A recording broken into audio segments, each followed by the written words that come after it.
Olá, gente, tudo bom? É bom estar com vocês de novo aqui no nosso canal, explicando a fé reformada e para o nosso curso, a Prática Presbiteriana, um curso de introdução ao manual presbiteriano. Sejam bem-vindos todos a este curso. Este curso tem sido ministrado para aqueles que estão interessados em conhecer mais como funciona a Igreja Presbiteriana do Brasil, ok? Muito bem. A aula de hoje será a aula número 8, Ministério da Palavra. Muito bem, meu nome é João França, você já conhece-nos. E se você ainda não é inscrito no canal, se inscreve no canal, ative as notificações e faz 3 ações. Compartilha, comenta e curte. Bom, vamos lá. Veja, uma das dinâmicas que a nossa CIPB, Constituição da Igreja Presbiteriana do Brasil, apresenta de forma performativa é a relação do ministro da palavra com o conselho. Ou seja, é o coração de todo o processo de entendimento de como funciona a dinâmica da Igreja Presbiteriana do Brasil em relação ao trabalho do pastor, em consonância com o conselho da Igreja e os demais conselhos da Igreja, no caso, o conselho local, o presbitério, sínodo e Supremo Concílio ou Assembleia Geral. Então, essa é a ideia que você percebe a partir de agora nos artigos que nós vamos explorar na aula de hoje. Então, a primeira questão, nós vamos trabalhar a questão do ministro do Evangelho, que comumente nós chamamos de pastor da igreja. O ministro do Evangelho é o pastor da igreja. Então, artigo 30,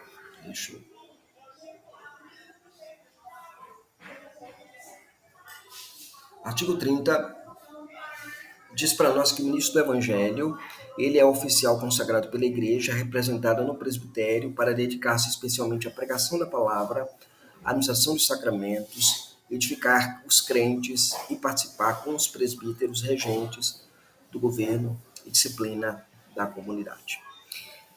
Então, você tem aí a função, né, do ministro da palavra, no caso do ministro do Evangelho, o pastor da igreja, né? Então, parágrafo único, né, os títulos que a Sagrada Escritura dá aos ministros, de bispo, pastor, ministro, presbítero, ancião, anjo da igreja, embaixador, evangelista, pregador, doutor e dispenseiro de mistérios de Deus, indicam funções diversas e não graus diferentes de dignidade no ofício, ok?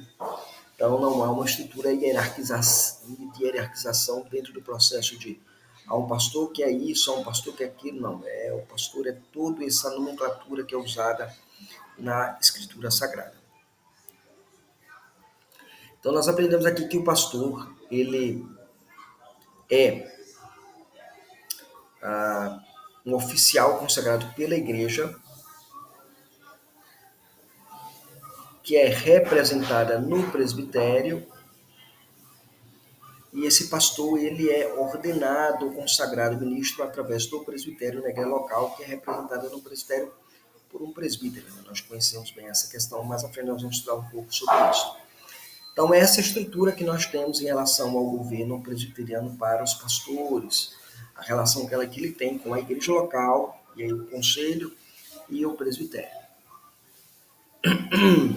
Esse pastor, ele é consagrado, né, e representado na igreja, ou consagrado pela igreja, representado no presbitério.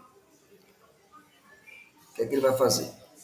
Ele se dedica a isso aqui. Primeiro, é a tarefa dele pregar a palavra. A função de pregar a palavra na igreja local, na igreja de Jesus, na cátedra do púlpito, é do pastor da igreja, né?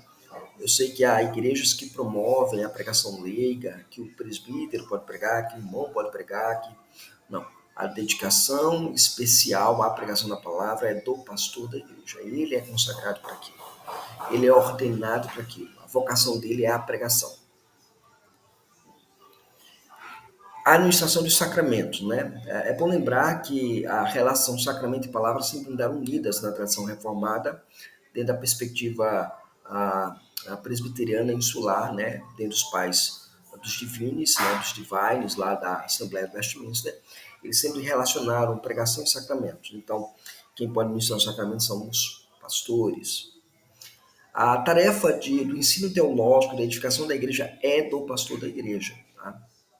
conquanto existam presbíteros que tenham a habilidade de ensinar, de doutrinar, de apresentar doutrina, a responsabilidade sine qua non, por assim dizer, é do ministro da palavra e dos sacramentos, né? Então ele é que edifica, ele que gerencia todo o processo educacional da igreja, todo o processo formativo da igreja e todo o processo de ensino da igreja.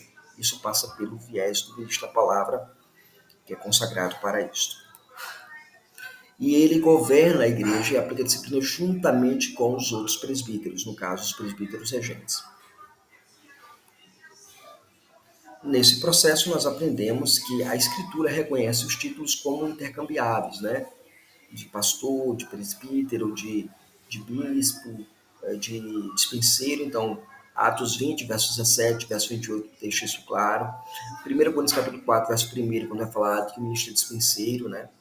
Que ele seja um dispenseiro, que encontrar um ministro fiel, dispenseiro do mistério de Deus.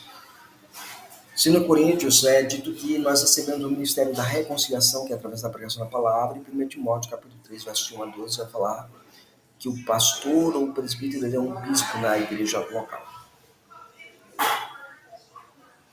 Artigo 31. No artigo 31 diz que são funções privativas do ministro. Pertence a ele exclusivamente, né? Administrar os sacramentos, invocar a bênção apostólica sobre o povo de Deus, celebrar o casamento religioso com efeito civil, orientar e supervisionar a liturgia da igreja da qual ele é pastor. Então, tem funções privativas. As funções privativas dele, em relação à igreja local, estão bem claras. Ministrar sacramentos, invocar a bênção apostólica, celebrar o casamento, orientar a liturgia e supervisionar ela. Nesse processo, nós temos o seguinte: os sacramentos, batismo e ceia, a bênção apostólica nos cultos, o casamento religioso com efeito civil e o orientar e supervisionar a liturgia da qual ele é pastor, tá? Isso acrescido lá da função de pregar a palavra. As atribuições privativas, funções privativas, são sinônimo na privata lex, né? Implica em exercício exclusivo, é exclusivo do pastor exercer essas funções. Artigo 32. O ministro cujo cargo e exercício são os primeiros na igreja, o que é que ele deve ser? Ele deve conhecer a teologia, a Bíblia e a sua teologia, ter cultura geral, ser apto para ensinar, são na fé, irrepreensível na vida, eficiente e zeloso no cumprimento dos seus deveres, ter vida piedosa e gozar de bom conceito dentro e fora da igreja. Então, o ministro da palavra deve conhecer bem o quê? Primeiro, deve conhecer bem a Bíblia. Ele precisa conhecer bem a palavra de Deus. Esse é um ponto importante no processo educacional, por assim dizer, da igreja local. Como oficial da igreja, o pastor precisa conhecer bem a Bíblia. E também deve conhecer a teologia, gostar da teologia, ler teologia, estudar teologia, mergulhar na teologia. E ele deve ser alguém que deve ter cultura geral, conhecer não apenas de Bíblia e teologia, mas de outros assuntos também, ainda que de maneira mínima, mas que ele tenha uma noção que possa ajudar a igreja, né? Por exemplo, as funções sociais, todas essas questões o pastor precisa conhecer para poder lidar com isso, né? Então é importante. Nesse ciclo aprende o seguinte, que ele deve ser apto para ensinar. 1 Timóteo 3,2 diz isso. Que ele deve ser irrepreensível, 1 Timóteo 3,2. Que ele deve ser eficiente e zeloso, 1 Timóteo 4,6. E que ele deve ter um bom testemunho, 1 Timóteo 3,7. Ok? Então, tudo isso está ligado ao ministro da palavra. O ministro poderá ser designado pastor efetivo, pastor auxiliar, pastor evangelista e pastor missionário. É pastor efetivo o ministro eleito instalado numa ou mais igrejas por tempo determinado e também o ministro designado pelo presbitério por prazo definido, para uma ou mais igrejas, quando estas, sem designação de pessoas, o pedirem ao concílio. Aqui nós temos o tipo de designação pastoral. Primeiro nós temos o chamado pastor efetivo. Depois eu tenho o pastor auxiliar. Depois eu tenho o chamado pastor evangelista. E depois eu tenho o pastor chamado pastor missionário. Qual é o processo da designação? Para o pastor efetivo. Veja, o pastor efetivo, existem dois tipos de pastor efetivo. Aquele que nós conhecemos como aquele que é eleito pela comunidade, eleito pela igreja, e existe aquele pastor efetivo, que é o pastor designado pelo presbitério, ok? No primeiro caso, a igreja escolhe o seu pastor para ser pastor durante um período determinado pelo conselho, né, no edital próprio para isso. E no segundo caso, o presbitério ele designa por um tempo específico o ministro da palavra para a igreja quando esta solicita ao presbitério. Existe também dentro do pastor efetivo, na relação com o pastor efetivo, existe o chamado pastor auxiliar, que ele trabalha debaixo da jurisdição do pastor efetivo. Então, o pastor auxiliar, ele auxilia uma igreja ou uma congregação, né? Ele pode ser designado para trabalhar na igreja sede, ao lado do pastor, ou designado para trabalhar numa congregação. Assim, o ministro poderá ser designado pastor efetivo, pastor auxiliar, pastor evangelista missionário quando? Parágrafo 2º. É pastor auxiliar, o ministro que trabalha sob direção do pastor, sem jurisdição sobre a igreja, com voto, porém, no conselho, onde tem assento ex officio, podendo eventualmente assumir o pastorado da igreja quando convidado pelo pastor ou na ausência do pastor pelo conselho. Então, o processo da designação neste caso, eu tenho o pastor efetivo eleito e o pastor auxiliar e o pastor efetivo designado. Então, esses dois pastores, efetivo e eleito, efetivo designado, eles podem ter um auxiliar.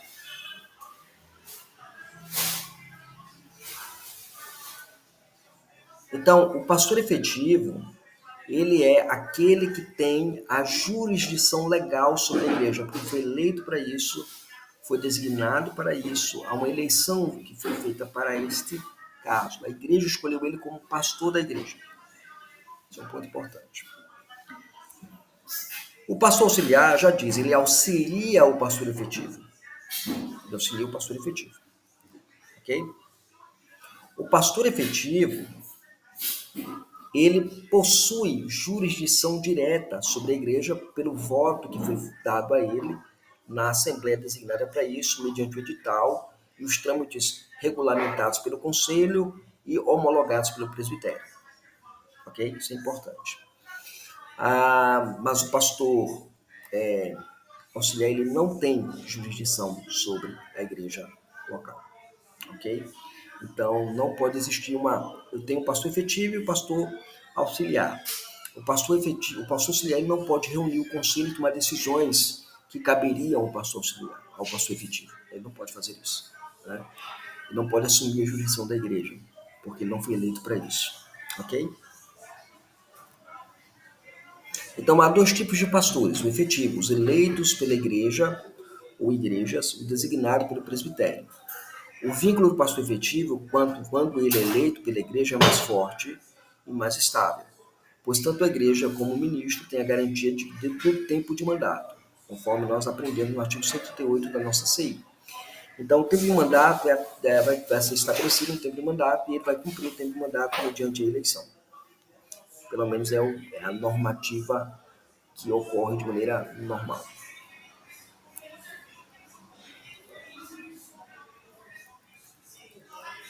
Então, nós já vimos isso aqui, né?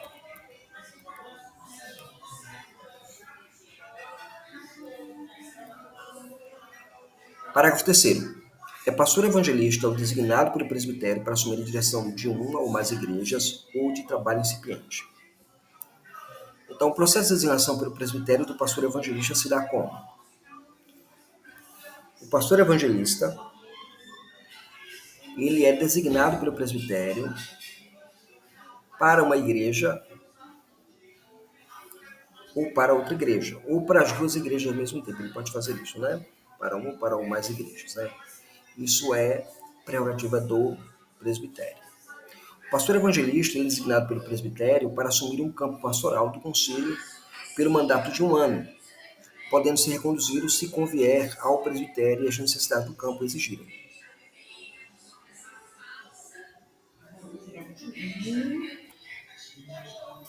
Parágrafo 4º. É pastor missionário o ministro chamado para evangelizar no estrangeiro ou em lugares longínquos na pátria. Então, o processo de designação desse tipo de pastor missionário. O pastor missionário, ele é designado nas seguintes questões, né? Ele é designado para trabalhar fora do país, no caso, uma junta de missões, né, chamada APMT, né, Agência Presbiteriana de Missões Transculturais, ele vai trabalhar fora do país, ou JMN, Junta Missionária Nacional, né, JMN, da Igreja Presbiteriana. É claro que nesse processo, alguns da APMT têm um trabalho também com povos não alcançados do nosso país, né? Então, índios, quilombolas, ciganos. Então, a igreja ela tem também, a APMT, ela tem um departamento que aloca missionários para esses povos. Ok? Então, é importante a gente deixar isso bem claro. Então, ele trabalha dentro desse processo, né? O pastor missionário pode exercer suas atividades em campo missionário da pátria criado por seu presbitério, em missões indígenas específicas ou em obras missionárias de missões nacionais e estrangeiras. Ele pode fazer isso. Agora, considerando a discussão do artigo 34 da nossa CIPB. O artigo 34 ele vai trabalhar os tipos de pastores lá, né? Pastor efetivo, pastor auxiliar, pastor evangelista e pastor missionário. Agora, o que é, segundo o artigo 34, o que é o pastor efetivo? O pastor efetivo é aquele eleito para uma ou mais igrejas até 5 anos. O pastor efetivo também existe aquele que é o pastor designado por mais igrejas por até 5 anos. Primeiro caso, eleito pela igreja. Segundo caso, designado pelo presbitério. Pastor auxiliar. O pastor auxiliar é aquele pastor que é designado pelo conselho, indicado pelo pastor efetivo. O pastor efetivo escolhe seu auxiliar e o pastor e o conselho designa onde ele vai trabalhar. Pastor evangelista. O pastor evangelista é designado pelo presbitério, ele toma posse na reunião do conselho. Então, ele é enviado para uma igreja, sempre igreja, ele toma posse na reunião do conselho. E o pastor missionário, ele é um pastor cedido pelo presbitério às autarquias missionárias da igreja, nesse caso, APMT e JMN. Agora, o ministro do Evangelho, quanto ao sustento, quem deve sustentar os pastores? Né? Onde está alocada a questão do sustento pastoral? Então, primeiro, o sustento do pastor efetivo e do pastor auxiliar cabe às igrejas que fixarão os vencimentos com a aprovação do presbitério.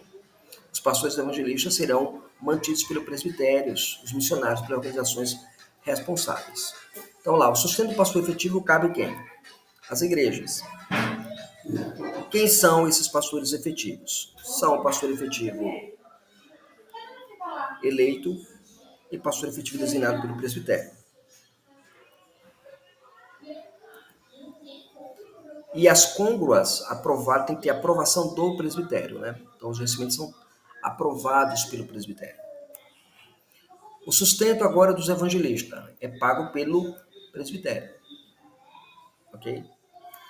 E os pastores missionários, eles são sustentados pelas autarquias missionárias da igreja APMT e JMN. Então nós vimos aí como funciona a questão da relação pastoral e o conselho local e os conselhos superiores, nesse caso o presbitério, né? Então você tem o conselho local, a igreja, a assembleia da igreja, conselho local e presbitério, e vimos a quem cabe o sustento desses pastores que são colocados, né? Pastor efetivo, pastor auxiliar, pastor evangelista e pastor missionário. Os 4 tipos de pastores que a Igreja Presbiteriana do Brasil possui, tá bom? Um abraço, Deus abençoe você, nós nos vemos na próxima aula e Deus nos abençoe para a glória dele somente. Amém.